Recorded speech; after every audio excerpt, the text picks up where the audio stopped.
میں نے کہیں یہ آرگومنٹ پڑھا تھا کہ جیسے کہ مسلمانوں میں کہا جاتا ہے کہ دنیا میں 1,24,000 پیغمبر آئے ہیں، تو اب میں سوچتا ہوں کہ دنیا کے سارے پیغمبر مطلب کہ وہ مڈل ایسٹ ریجن میں کیوں آئے ہیں؟ مطلب کہ اگر خدا نے ہدایت دینی تھی تو چائنیز کو گمراہ رکھا، افریقن کو گمراہ رکھا، باقی ایمیزون میں لوگوں کو گمراہ رکھا، تو ایسا لگتا ہے کہ مطلب اس ریجن میں رواج تھا نبیوں کا نا۔ دیکھیں ایک یہ جو بات ہے نا اسلام کا دعویٰ کہ 1,44,000 پیغمبر آئیں گے، یہ بالکل جھوٹا دعویٰ ہے. اس کی کوئی آپ کے پاس ہسٹوریکل کوئی بھی آرکیولوجیکل کہیں سے کوئی ثبوت کہیں ملتا ہی نہیں ہے. کبھی انگلینڈ میں رہنے والے کیلٹس جو ہیں انہوں نے یہ نہیں کہا کہ ہمارے پاس ایک نبی آیا تھا وہ کہہ رہا تھا کہ اللہ کو مانو، کوئی نہیں ہے. چین والوں نے کبھی نہیں کہا کہ ہمارے پاس ایک نبی آیا تھا وہ کہہ رہا تھا اللہ کو مانو، کوئی نہیں کہا. آسٹریلیا کے جو ابریجنلز ہیں ان کو نہیں کہا. ایسٹیکس کے پاس کوئی نبی نہیں آیا تھا، مائنز کے پاس کوئی نبی نہیں آیا تھا، ایروکیس تھے، یہ سارے نارتھ اور ساؤتھ امریکہ کی میں بات کر رہا ہوں، ان کے پاس کوئی نبی نہیں آیا. رشیا میں رہنے والے ایسکیموز کے پاس کوئی نبی نہیں آیا. انڈیا میں رہنے والوں کے پاس کوئی نبی نہیں آیا جو آ کے کہتا بھائی اللہ ایک ہی خدا ہے، لا الہ الا اللہ محمد رسول اللہ، اس کو مانو. ٹھیک ہے، آدم ایون کہ جس کو آپ آدم کہتے ہیں وہ آدم بھی لا الہ الا اللہ محمد رسول اللہ کا کلمہ تو نہیں پڑھتا تھا نا. وہ تو اگر آپ مانتے بھی ہیں وہ موجود تھا. اب دیکھیں لگ ایسا رہا ہے کہ اس سویلائزیشن کا ایسا تھا، مطلب کہ پیغمبر آنا اور باقی اس قسم کے پروفٹ، مطلب ایک معتبر شخصیت ہوتی تھی جو آ کر لوگوں کو نصیحت وغیرہ کرتی تھی. یہ کوئی ڈیوائن مطلب اس کو ویسے ہی کور دیا گیا ہے بعد میں میں، آپ کو ایک بات مطلب بتاتا ہوں، اس طرح یہ جو ہے نا اسلام آیا یا بیسیکلی یہ ابراہمک ریلیجن جو اصل میں جو ابراہمک ریلیجنز آئے ہیں نا یہاں موجود ہیں دنیا میں، آج دنیا ان کو جانتی ہے، اس کی وجہ کرسچینٹی ہے. کرسچینٹی اگر نہ آتی نا کسی کو پتہ بھی نہیں ہونا تھا کہ یہودیت کوئی مذہب بھی دنیا میں ہے. اور اسلام کبھی محمد نے نبی ہونے کا دعویٰ ہی نہیں کرنا تھا، کیونکہ کرسچینٹی جو ہے نا، اور وہ کرسچینٹی کو پروان کس نے چڑھایا؟ وہ روم نے چڑھایا. رومی سلطنت کی ایکسٹینشن تھی کرسچینٹی. ٹھیک ہے، یہ ریٹائرمنٹ کے بعد جس طرح پاکستان میں فوجی جنرل ریٹائرمنٹ کے بعد 3 سال کی ایکسٹینشن نہیں لے لیتے، یہ رومن سلطنت نے ایکسٹینشن لی تھی کرسچینٹی کی شکل میں. اور وہ کرسچینٹی جو ہے ایسٹرن رومن امپائر جو ہے اس نے کرسچینٹی پوری دنیا میں پھیلائی. اور پھر جب اس نے پوری دنیا میں پھیلائی تو بعد میں عرب کے بارڈرز کے اوپر ان کو جتنی بھی تھوڑی بہت انفارمیشن کرسچینٹی سے ملی اس کو انہوں نے جمع کیا، اور کچھ یہودیت سے لی، کچھ سبائی سیبین ریلیجن سے لی، کچھ اوروں سے لی، اور ان کو اکٹھا کر کے ایک نیا متنجن تیار کر دیا، اس کا نام انہوں نے اسلام رکھ دیا. اور نبی کا دعویٰ، نبی ہونے کا دعویٰ کرنا، دیکھیں میں آپ کو ایک مثال کے طور پہ بات بتاتا ہوں. جو جبرائیل فرشتہ ہے اس کا ذکر تورات میں کہیں، یا جو اولڈ ٹیسٹمنٹ ہے جو یہودیوں کی کتابیں ہیں ان میں ہے ہی نہیں. جبرائیل فرشتے کا آپ کو جی بالکل، جبرائیل فرشتے کا آپ کو پہلا ذکر ملتا ہے متی کی انجیل میں، اور وہ آتا ہے مریم کے پاس، اور وہ مریم کو کرسچنز کی ایک دعا ہے جس کو کہتے ہیں سلام مریم، یعنی ہیل میری اس کو انگلش میں کہتے ہیں. اردو میں وہ دعا اس طرح ہے، سلام مریم پر فضل خداوند تیرے ساتھ ہے. یہ جو ہے نا یہ سلام تھا جو جبرائیل نے آ کے مریم کو کیا تھا، اور پھر اس نے بتایا تھا، وہ انجیل میں لکھا کہ جبرائیل فرشتہ مریم کے پاس آیا. اس کے بعد جبرائیل کبھی یسوع کے پاس نہیں آیا، کرائسٹ کے پاس، کبھی یسوع کے کسی حواری کے پاس نہیں آیا. اور جبرائیل فرشتہ اس کے بعد اگلا آتا ہے جی محمد کے پاس. تو محمد نے بیسیکلی جو مریم کا ماڈل تھا نا، جس طرح فرشتہ آیا اور فرشتے نے سلام کیا مریم کو، تو ادھر فرشتہ آیا تو فرشتے نے کہا اقرا بسم ربک الذی خلق الانسان من علق، وہ اس نے جو ہے نا وہ اس نے ادھر وہ بنا لیا. تو پھر جبرائیل آیا تو محمد کو تو پتہ ہی نہیں تھا کہ کون آیا جی. وہ گیا، وہ خدیجہ کے پاس گیا تو خدیجہ نے کہا کہ ہاں بھائی کیا، خدیجہ کو کہا کہ مجھے یوں نظر آیا تھا. اس نے کہا مجھے لگتا ہے یہ وہی فرشتہ جبرائیل ہے. تو رسول کو تو اس نے نام بھی نہیں بتایا تھا. رسول بھائی اب ایک بات ہے حیرانگی کہ رسول گیا خدیجہ کے پاس، اور خدیجہ کو بجائے رسول بتاتا کہ میرے پاس فرشتہ جبرائیل آیا، خدیجہ اس کو بتا رہی ہے کہ تیرے پاس فرشتہ جبرائیل آیا. اب مجھے بتائیں کہ کہیں ایسا ہی تو نہیں تھا کہ خدیجہ نے ورقہ بن نوفل غار حرا میں بھیجا ہوا تھا اور اس نے ادھر سے آواز ماری بڑی اونچی سی نکال کے اندھیرے میں، کہیں محمد صاحب بیٹھے ہوئے تھے، یہ ڈر گئے، اور انہوں کو جب یہ واپس آئے تو خدیجہ کا تو پتا تھا میں نے ورقہ بن نوفل کو بھیجا کہ جا کے آواز دو، اور جی کیا ہوا جی وہ ڈر گئے. تو اس نے کہا جی یہ تو جبرائیل ہے. تو بات تو ایسی ہے نا کہ جیسے کوئی بچہ نہیں آپ کے پاس آتا اور آپ کو پتا ہوتا ہے کہ جی بچے نے یہ کام ہو گیا بچے کے ساتھ, تو وہ جب آپ کے پاس آتا ہے تو آپ اس کو تسلی دیتے ہیں, تو اس نے بتا دیا کہ جبرائیل فرشتہ. ویسے تو اگر رسولی طور پہ دیکھا جائے تو بھائی خدیجہ نے تھوڑی جبرائیل دیکھا تھا, وہ کیسے کہہ سکتی تھی کہ یہ جبرائیل ہے. اور پھر دوسری بات ہے خدیجہ نے کیا کیا جی, خدیجہ نے اپنے کپڑے اتارے اور پوچھا حضرت محمد سے کہ ہاں بھائی اب تمہیں نظر آ رہا ہے, تو اس نے کہا نہیں اب تو مجھے نظر نہیں آ رہا. تو اس نے کہا ہاں پھر یہ فرشتہ ہی ہے, کوئی جن یا کوئی ایسی چیز نہیں ہے. تو اب آپ مجھے بتائیں کہ یہ ساری کلیریفیکیشن خدیجہ دے رہی ہے, ٹھیک ہے. تو اب خدیجہ کون تھی, اب پوچھنے والی بات ہے خدیجہ کون تھی. خدیجہ ایک کرسچن عورت تھی, وہ رسول کو پڑھا رہی تھی. اور پھر آپ کو یہ بھی پتا کہ جب ورقہ بن نوفل کی ڈیتھ ہوئی, ٹھہریں ایک بات میں کر لوں پھر آپ بات کیجیے گا. ورقہ بن نوفل کی جب ڈیتھ ہوئی تو وہی آنا بند ہو گئی تھی, وہی آنا بند ہو گئی تھی ورقہ بن نوفل کی جب ڈیتھ ہوئی. اور وہی آنا جب بند ہوئی تو رسول اللہ خودکشی کرنے پہنچ گئے تھے, غار ہرا کے اوپر سے اپنے آپ کو نیچے پھینکنے لگے تھے. اور جب وہ نیچے پھینکنے لگے تھے تو اس ٹائم انہیں پھر وہی وہاں پہ انہیں جبرائیل نے روکا جی کہ کہیں یہ خودکشی نہ کر لیں, ٹھیک ہے. تو یہ بھی حدیثیں اندر ہی بخاری کے موجود ہیں. آپ کو تاریخ طبری ابن ہشام میں بڑی ڈیٹیل سے مل جائے گا رسول اللہ کی حدیث کا, رسول اللہ کی خودکشی کا واقعہ بھی. اور پھر آپ کو یہ بھی پتا چل جاتا ہے کہ یہ کیسے ہو رہا تھا سارا کچھ. اور پھر یہ بھی آپ کو پتا لگتا ہے کہ ورقہ بن نوفل کے مرنے سے کیوں وہی بند ہوئی. اس کا مطلب ہے کہ وہی کسی لیول پہ کچھ پڑھا رہا تھا رسول اللہ کو, وہی بتا رہا تھا. رسول اللہ کو تو پتہ ہی نہیں تھا کہ وہ کیا کر رہا ہے. تو اس کا مطلب ہے کہ پھر بعد میں یہ بھی ملتا ہے کہ ایک اور جو میں نے پچھلے دنوں ایک حدیث کی بات بڑی آ رہی تھی جو کہ بخاری کی حدیث ہے, جس کے اندر ایک شخص ہے جو کہ جس نے وہ یہودیوں کو قتل میں کہا تھا کہ اپنا ہاتھ ہٹاؤ تورات کی آیت کے اوپر سے. وہ جو اس کا نام میرے ذہن سے نکل گیا, زید بن کیا تھا اس کا نام, اس نے وہ جو تھا وہ بھی یہودی تھا اور تورات کا عالم تھا وہ بھی پہلے. تو اس نے انہیں کہا تھا کہ تورات, رسول اللہ ان سے تورات منگوائیے. پھر سلمان فارسی سے بھی کہتے ہیں کہ رسول اللہ جو تھا, اب آپ کو پتا ہے کہ اسلام کے اندر فارسی مذہب جو زرتشت تھا اس کی بھی بہت زیادہ آمیزش ہے. نماز ان سے آئی ہے, جو اس کا واقعہ ہے کیا اس کو آپ کہتے ہیں معراج کا, یہ بھی ان سے آیا ہے. تو وہ بھی ان کا بڑا قریبی تھا. تو یہ ایسے ایک غلام تھا, پھر ایک اس کے ساتھ رسول اللہ کی بڑی دوستی تھی. لوگ حیران ہوتے تھے کہ یہ کیوں مدینے میں رسول اللہ کی باہوں میں باہیں ڈال کے پھرتا رہتا ہے, ہاتھ پکڑ کے مدینے میں پھرتا ہے. تو بیسیکلی وہ بھی جو تھا وہ کرسچن غلام تھا اور اس سے رسول اللہ واقعات پوچھا کرتے تھے. تو یہ بڑی باتیں ہیں. اور پھر عرب تو کہتے تھے کہ یہ پچھلوں کے واقعات ہی ہمیں ایک نئی طرز میں بنا کے, اور ہمیں کہتا ہے کہ جی جو ہے نا قرآن کی آیت ہے جس میں وہ کہتا ہے کہ جی یہ پچھلوں کے ہی واقعات ہیں. یہ لوگ کہتے ہیں کہ یہ پچھلوں کے ہی واقعات ہیں, ہمیں نئی طرز میں لا کے ہمیں بتا رہا ہے اور ہمیں کہہ رہا ہے کہ جی یہ قرآن مجھ پہ اترا ہے. تو یہ ساری چیزیں تھی. جی اب دیکھیں اس کا جب جیروسلم میں جو کھدائیاں ہوئی ہیں, ایکسکیویشن ہوئی ہیں, اس میں وہ کافی زیادہ بت اور وہ ملے ہیں.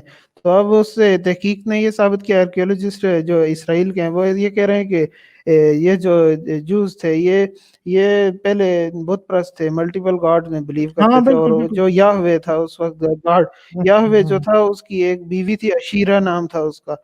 تو اشیرہ اس کی بیوی تھی. تو گریجولی یہ جو بیدوین ٹرائبز تھے تو ان میں آہستہ آہستہ وہ پولیتھیزم ختم ہو گیا. ایک گروپ بنا تھا وہ مونوتھیسٹک تھا. تو وہ مونوتھیسٹک جو گروپ تھا وہ آہستہ آہستہ ڈومینیٹ کرتا گیا ہے, اور اس طرح پھر مونوتھیزم آ گیا ان میں, اسرائیلائٹس میں. پہلے تو ان کی یاہوے کی ایک بیوی بھی تھی اشیرہ نام کی. ہاں, اوریجن آف جوڈائزم پہ بات آ جاتی ہے. شاید آپ نے پہلے بھی مجھے چینل پہ سنا ہو اس بارے میں بات کرتے ہوئے, میں نے اس بارے میں پہلے بھی بات کی ہوئی ہے. دیکھیں ایک چیز ہے, تورات کی نا ایک زبان ہے, ٹھیک ہے, تورات ایک زبان میں لکھی ہے, ایک لکھائی کا طریقہ ہے عبرانی جس طرح لکھی جاتی تھی آج سے 600 قبل مسیح کے اندر. وہ اب عبرانی جو زبان ہے نا اس کا اوریجن ہی 800 قبل مسیح سے پہلے موجود نہیں ہے. عبرانی زبان, اس سے پہلے جو زبان بولی جاتی تھی اس کو اولڈ کینانائٹ کہتے ہیں, کنعان کی قدیم زبان. اور وہ زبان جو ہے نا وہ عربی اور سبائیت اور اسوری, ارامی, عبرانی ان سب کی مدر لینگویج ہے. عربی کی بھی وہی مدر لینگویج ہے, اولڈ کینانائٹ جو ہے. اور عربی میں اس کے آج بھی جو لنگوسٹ ایکسپرٹ ہیں نا وہ یہ کہتے ہیں کہ عربی کے اندر اس کے جو ہے نا سب سے زیادہ ٹریٹس پائے جاتے ہیں عربی کے اندر اولڈ کینانائٹ کے. باقی زبانیں جو ہے نا وہ تھوڑی ایوالو کر گئی ہیں وہاں سے, کیونکہ عرب بہت زیادہ پریمیٹیو لوگ تھے, اس لیے ان کی زبان نے اتنی ترقی نہیں کی. اور اب یہ کہتے ہیں کہ موسیٰ جو ہے وہ حضرت موسیٰ آج سے 1400 قبل مسیح سے 1300 قبل مسیح کے درمیان میں وجود رکھتے تھے. اب بات سوچنے والی ہے کہ اگر تورات کی پہلی 5 بائبل کی پہلی 5 کتابیں جن کو مجموعی طور پہ تورات کہا جاتا ہے, وہ کتابیں جس زبان میں لکھی گئی, اگر وہ زبان آپ کے پاس عبرانی زبان آ رہی ہے, تو مسئلہ یہ ہے کہ عبرانی زبان تو 1200 سے 1400 قبل مسیح کے دوران وجود ہی نہیں رکھتی تھی, اورل فارم ہی وجود نہیں رکھتی تھی, تو ریٹن فارم کہاں سے وجود رکھے گی؟ تو ایک تو بہت بڑا جو لاجیکل یا پھر بہت بڑا جو آرکیولوجیکل یا لنگوسٹک آرگیومنٹ خود جو جوڈائزم کے خلاف ہے وہ یہی ہے کہ یار جب آپ کی اپنی لینگویج ہی ایگزسٹ نہیں کرتی تھی تو آپ کیسے یہ بات کر سکتے ہیں کہ یہ سب کچھ وہاں پہ ایگزسٹ کرتا ہے؟ یہ کچھ بھی ایگزسٹ نہیں کرتا تھا, یہ سب ایک ایک لوگوں کو بیوقوف بنانے والی بات ہے اور کچھ بھی نہیں ہے. پھر بات یہ ہے کہ جب انہوں نے یروشلم میں یا آگے پیچھے اور جگہوں پہ کھدائیاں کی تو ان کو یہ مل جاتا ہے کہ جو اولڈ کینانائٹ گاڈ تھا یاہوے یا ایل جو تھا, وہ جو تھے وہ بیسیکلی یاہوے جو ہے یہ مصر کے خدا کی آمیزش ہے, اور ایل جو ہے وہ میسوپوٹیمین گاڈ اولڈ جو مردوک یا بال تھا وہ اس کی آمیزش ہے یہ. اور انہوں نے ان دو خداؤں کو آپس میں ملا کے ایک تیسرا خدا بنایا, اور اس کا پھر ایک مونوتھیسٹک کلٹ سامنے آیا, اور اس مونوتھیسٹک کلٹ نے پھر بعد میں جب وہ آگے چل پڑا اور اس نے سب کے اوپر قبضہ کر لیا, تو ہمیں یہ بات سمجھ میں آئی ان دا اینڈ کہ جوڈائزم کا جو ریلیجن ہے ایز اے دنیا کا پہلا مونوتھیسٹک ریلیجن بن کے سامنے آیا, پریویلنٹ مونوتھیسٹک ریلیجن. ایون کہ مصر کے اندر بھی مونوتھیزم کی جو ہے نا وہ تحریکیں چلتی رہتی تھی, اور ایون کہ وہاں پہ بھی ہوتا رہتا تھا یہ. پھر آگے آپ کو یہ پتا ہے کہ وہ جو خدا جو ایسے آپ بات کر رہے تھے کہ جو کینانائٹ گاڈ تھا اس کی ایک بیوی بھی تھی, اور آہستہ آہستہ کسی وقت جی جی اشیرا نام کا. ہاں بالکل. تو یہ مونوتھیسٹک کلٹ جو ہے پھر جوڈائزم بن گیا, پھر جوڈائزم سے کرسچینٹی کی برتھ ہوئی, پھر کرسچینٹی کی جب برتھ ہوئی اس کے بعد پھر دوبارہ اسلام کی برتھ ہوئی. اور جو کرسچینٹی کے ناراض فرقے تھے بیسیکلی ان کا بہت سارا لٹریچر آپ کو کدھر ملتا ہے, اسلام کے اندر ملتا ہے. ایون کہ ان کی بکس جو ہیں پوری قرآن میں کاپی ہوئی ہیں. میں ان کے اوپر ویڈیوز بھی بنانے کا سوچتا رہتا ہوں, مگر میں نے ابھی تک, میری کچھ سستی ہے, میں نے ابھی تک کیا نہیں ہے. انہوں نے بہت زیادہ جو کرسچینٹی کے سیکٹس تھے پرانے, ان سے زیادہ انہوں نے بہت زیادہ اگنوسٹک جو تھے ان سے انہوں نے کی ہیں چوری بہت زیادہ. ٹھیک ہے. ایک اور اہم بات تھی, اگر کائنڈلی آپ مجھے تھوڑا سا ٹائم دے سکیں, یہ جو لفظ اللہ ہے اس کی ایگزسٹنس پروو ہو رہی ہے کہ اسلام سے پہلے موجود تھا. مثلاً کہ جو نباتین جو ان کی بلڈنگز ہیں ان کے اوپر مثلاً چاند اور تارہ بنے ہوئے تھے جو مسلمز آج کل یوز کرتے ہیں, اور ان پہ ان کی جو ہسٹوریکل پلیسز ان میں, اور لفظ اللہ بھی ملتا ہے ان کی لینگویج میں. نباتین ہے کہ اکھاڈین اس طرح کچھ ہے, اور ایک اب مسلمان عربی میں بھی ملتا تھا نا. اب مسلمان نہ مانے ان کے لیے ایک بہترین دلیل یہ ہے کہ اب میں ایک مسلم کتاب میں پڑھ رہا تھا کہ صلح حدیبیہ جب ہو رہا تھا تو مسلمانوں اور کفار مکہ جب معاہدہ سائن کر رہے تھے تو اس پہ انہوں نے لکھا بسم اللہ کمنا, تو وہ کفار نے مانا اللہ کا لفظ. جس ٹائم انہوں نے لکھا الرحمن الرحیم تو وہ انہوں نے نہیں مانا, تو پھر وہ انہوں نے معاہدے کی کاپی میں سے ختم کرنے کا مطالبہ کیا اور وہ ختم کرایا تھا. لفظ اللہ مطلب اس میں موجود تھا. یہ کس بک میں پڑھا آپ نے؟ یہ ایک اسلامیات کی کتاب میں ویسے ہی کیجولی ریڈ کر رہا تھا, اس کے کسی پروفیسر نے لکھی ہوئی تھی صحیح سلیبس کی کتاب میں. تو وہ میں حیران ہو گیا کہ یہ کیا حساب ہے کہ صلح حدیبیہ ہو رہا ہے اور وہ لفظ اللہ کو مان رہے ہیں اور رحمان اور رحیم کو نہیں مان رہے. تو اس پہ میں نے تھوڑی سی تحقیق کی کہ مجھے یہ پتہ چلا یہ وہ رحمان اس لیے نہیں مان رہے تھے کہ وہ ہمیرائٹس, آپ نے پتہ ہوگا یہ جوس کنگڈم تھی جو ساؤتھ عربیہ میں, ہمیرائٹس یہ کیا اس طرح نام تھی, ہمیار اس طرح نام تھا, تو وہ کنورٹ تھے یمن کی سائڈ پہ. ہمیار ٹھیک ہے. ہاں ہمیار, میں شاید غلطی کر رہا ہوں گا اس لفظ میں, اس لیے میں تصحیح آپ سے کرا رہا ہوں. تو ان ہمیار کنگڈم قائم ہوئی تھی نا, 200 سال یا 300 سال جوش کنگڈم تھی, جوش منارکی تھی. تو ان میں لفظ وہ اب انہوں نے جو ہیبریو کے گارڈ تھے نا ان کو رحمان لفظ میں کنورٹ کیا تھا, تو رحمان وہ سنگل کارڈ کے لیے یوز کرتے تھے. تو شاید عرب جو مکن نہیں، یہ جو تھے. چیز ہے نا آپ کے پاس، اس کا ریفرنس مجھے ضرور دیجیے گا. یہ میرے لیے بھی نئی انفارمیشن ہے، ٹھیک ہے اس بارے میں نے ٹھیک نہیں ہے ابھی میں تک آپ کو پڑھا یا مجھے نہیں پتا. مجھے آپ ای میل کیجیے گا، مجھے ای میل جو ہے نا میرا وہ چینل کی ڈسکرپشن میں ہوتا ہے اباؤٹ کے اندر. اگر کہتے ہیں تو میں آپ کو ادھر دے دوں. ٹھیک ہے ہاں مجھے ای میل کیجیے گا، میں پڑھوں گا یہ کیا ہے. ٹھیک ہے ٹھیک میں وہ پک اسکرین شاٹ لے کر آپ کو بھیجوں گا، میرے پاس موجود ہے. تو وہ رحمان ہمیار کنگڈم جو کنورٹ تھے جوڈیزم میں نا، تو وہ رحمان ورڈ سنگل گاڈ کے لیے یوز کرتے تھے. وہ پہلے پولیتھیسٹک تھے، وہ کنورٹ ہو گئے تھے مونیتھیزم میں، تو وہ رحمان لفظ یوز کرتے تھے. اور اچھا یہ جو مسلمانوں میں چاند اور تارا، یہ نباتین کی جو بلڈنگز ملتی ہیں جارڈن میں ہاں وہ موجود تو ہیں، اور ملتا ہے، اس کی تو جو تصویریں انٹرنیٹ میں ملتی ہیں کہ موجود ہیں. اب ایک اور بھی بات میں جی آپ کو بتاتا ہوں نا، بالکل کہ ذرا آپ بھی بات سنیے گا. وہ اللہ کا جو ورڈ ہے عبداللہ، جب محمد کے باپ کا نام عبداللہ تھا، عبداللہ مطلب عبداللہ کیسے ہو سکتا ہے کافر کا نام؟ ظاہری بات ہے کہ اللہ نام کا خدا تو پہلے ہی ادھر موجود تھا نا. دوسری بات یہ ہے کہ طائف والوں کو جب اس نے کنورٹ کیا نا عبد الملک نے کیا ہے، عمر نے کیا میرے خیال ہے، یہ رسول کے مرنے کے بعد کی بات ہے، جس نے بھی کنورٹ کیا تھا. آپ یہ دیکھ لیجئے گا جس دن طائف والے کنورٹ ہوئے نا، تو یہ تبری میں بھی لکھا ہوا ہے، وہ کہتے ہیں کہ آج ہم نباتی بن گئے، آج ہم نے نبتیوں کا مذہب جو ہے نا وہ قبول کر لیا. تو اب آپ مجھے بتائیں کہ وہ کیوں یہ کہہ رہے ہیں کہ نبتیوں کا مذہب قبول کر رہے ہیں؟ نبتیوں میں نمازیں بھی تھی، نبتیوں میں چاند اور تارا بھی تھا، نبتیوں کا جو خدا تھا اس کا نام دشہرا بھی تھا، حبل بھی ان کا ایک دیوتا تھا. یہ سارا کچھ میں پھر کسی ٹائم ایکسپلین کروں گا کہ کیسے کیسے، کیونکہ دشہرا کا مطلب ہے شرح پہاڑوں کا خدا، اور دشہرا جو تھا وہ کہاں ہے، وہ دشہرا کا دوسرا نام دشہرا حابلو تھا، اور حبل ہی اللہ بھی خدا بنتا ہے. حبل جو تھا وہ مین خدا تھا مکہ کا، جو یہ کہتے ہیں، اور اللہ بھی بیسیکلی وہی بنتا ہے. دوسری بات ہے کہ اللہ کا لفظ جو ہے وہ الہ سے نکلا ہے، اور الہ جو ہے وہ عربی کے عبرانی کے اندر خدا کو کہا جاتا ہے الہ. ٹھیک ہے، کسی بھی خدا کو عربی کے اندر الہ کہا جاتا ہے. تو الہ جو ہے وہ ایک لحاظ سے یہ بھی سمجھتے ہیں کہ یہ ایل کی بگڑی ہوئی فارم تھی، اور ایل جو ہے بیسیکلی وہ بال کا ہی دوسرا نام ہے. اور بال جو ہے وہ مردوک بھی ہے، بال دوسری طرف حبل بھی ہے، حبل کا دوسرا نام بال بھی ہے، یعنی بال سے بال سے ایل سے حبل، اور ایل سے اللہ. تو یعنی یہ سارا ایک ہی خدا ہے، جو کہ میسوپوٹیمیا کا یا اس علاقے کا جدھر اسلام کی پیدائش ہوتی ہے، اس علاقے کا چیف گاڈ ہمیشہ سے ایل، بال، الہ، دشہرا، حابلو یہی رہے ہیں.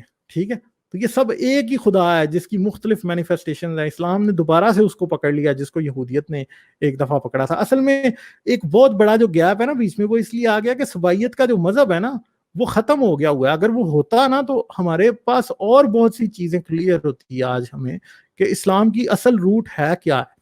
سبائیت کا بیچ میں سے غائب ہو جانے کی وجہ سے نا بہت زیادہ جو ہے نا گیپ ہے کہ اسلام کی پیدائش کس طرح ہوئی. کیونکہ اسلام کی پیدائش سبائیت اور جو مسیحیت کے جو متروکہ فرقے تھے نا، جو ایگنوسٹک کرسچینٹی تھی، اس سے اس کی پیدائش ہوتی ہے.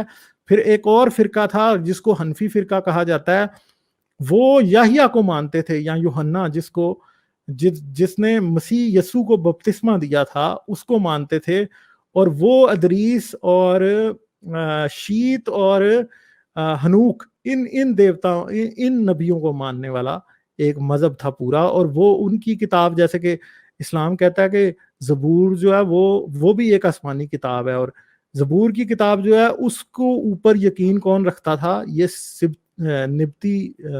نبتی جو تھے، یہ اس کے اوپر بھی یقین رکھتے تھے. اس فرقے کا نام میرے ذہن سے نکل گیا ہے، میرے ذہن میں نہیں ہے اس فرقے کا نام. یہ نبتی بھی اس سے بھی انسپائر یہ تھے، اور اس کو بیسیکلی وہی حنفی فرقہ ہے. اور حنفیہ آپ کو پتا کہ ایک شخص تھا زید، جو کہ غار حرا میں ہی نماز پڑھا کرتا تھا، اور غار حرا میں کئی دن بند رہتا تھا، اور وہ مر گیا تھا بعد میں، غار حرا میں ہی وہ مرا تھا، اور رسول اللہ غار حرا میں ہی جا کے عبادت کیا کرتے تھے. تو وہ زید جو بندہ تھا اس کا پورا نام میرے ذہن میں نہیں آ رہا, بڑا عرصہ پہلے میں نے یہ پڑھا تھا, میں دوبارہ کنفرم کروں گا کہ وہ کہاں پہ لکھا ہوا ہے یہ بات. وہ زید جو بندہ تھا وہ حنفی دین کا تھا, دین حنفی پہ تھا, اور حنفیت جو ہے وہ رسول اللہ سے پہلے بھی تو موجود تھی نا. اب کہیں حنفیت کے اوپر یقین رکھنے والے موجود تھے جن کا تبری میں اور ابن شام میں تو صاف لکھا ہوا ہے کہ کئی جگہوں پہ جو ہے حنفیت کو ماننے والوں کا ذکر ہے. تو خیر یہ رسول نے کوئی نیا مذہب ایجاد نہیں کیا تھا, یہ اب جو کڑیاں ہیں نا آہستہ آہستہ ملتی جا رہی ہیں, یہ بڑی یہ پلیجرزم ہے, بالکل سارا پلیجرزم کیا ہوا ہے, سارا پلیجرزم ہے بالکل, ٹوٹل کا ٹوٹل. اب مکہ کے یہ جو مکہ لگتا ہے ایسا کہ عبداللہ بن زبیر نے حجر اسود اٹھا کر لے گیا تھا اور وہاں پر ایک بیابان میں فٹ کر دیا. پاکستانی فری تھنکر جی جی پڑھا ہے, آپ نے پڑھی ہے نا وہ, میں نے اور حاجی بھائی نے لکھی. میں آپ کا پیج کافی میں آپ کا پیج کافی زیادہ عرصے سے پڑھ رہا ہوں, یہ آج مجھے بڑی مشکل سے موقع ملا آپ کے شو میں حصہ لینے کا. چلیں کوئی نہیں, اچھی بات ہے کہ آج آپ سے بات ہوگی. کوئی اور بات ہے آپ کریں گے ابھی؟ جی بس یہ آخری یہ بات یہ تھی, یہ جو مکہ کی تھیوری ہے نا, اب مدینہ, آپ موجودہ مدینہ میں جائیں, یہ سرسبز ہے, اس میں کھجوروں کے درخت بھی ہیں, یہ ایسے لگتا ہے یہ تاریخی شہر ہے, اس کا پرانا نام یثرب بھی تھا, وہ تبدیل ہو کے یہ مدینہ بن گیا. اب مکہ جو ہے ایسے لگتا ہے کہ یہ بیابان کسی ولڈرنیس میں ایک جا کر کسی نے بس قائم کر دیا شہر اچانک سے, ایسے نہیں لگ رہا کہ یہ کوئی تاریخی شہر ہو سکتا ہے. دوسرا یہ جو ٹریڈنگ روٹس پہ بھی یہ شہر لائے نہیں کرتا, بالکل نہیں کرتا نا یہ مکہ کی ساری. اب اس کے اوپر ویڈیوز بھی میں بناؤں گا, اب حاجی بھائی سے آج میں نے بات کی ہے, ہم دیکھتے ہیں اب اس کے اوپر سارا کام کرنا شروع کرتے ہیں تاکہ یہ ویڈیوز کے ذریعے بھی لوگوں تک پہنچے. تو آپ نے تو پڑھا ہے, آپ کو پتہ ہی ہے کہ وہ کتنی کمپیلنگ پوری کی پوری وہ تھیوری ہے, کتنا کمپیلنگ تھیسس ہے وہ. ایٹ لیسٹ ایک بات تو اس سے کنفرم ہے. بالکل چلیں ٹھیک ہے پھر, تھینک یو ویری مچ. کچھ ایک دو لوگوں سے میں اور بات کروں گا, 3 گھنٹے ہو گئے. چلیں ٹھیک ہے, بہت اچھا لگا آپ سے بات کر کے. ای میل پہ مجھ سے کانٹیکٹ کیجیے گا, پھر رابطہ رہے گا. ٹھیک ہے, اوکے, تھینک یو, بائے. ٹھیک ہے, بڑی مہربانی, okay, thank you, bye bye. If you like this video, don't forget to subscribe and click the bell icon to receive all the notifications. You can also support me on Patreon. The link to Patreon is in the description. If you help me on Patreon, it will be much easier for me to continue my work and spread this message to a greater number of people.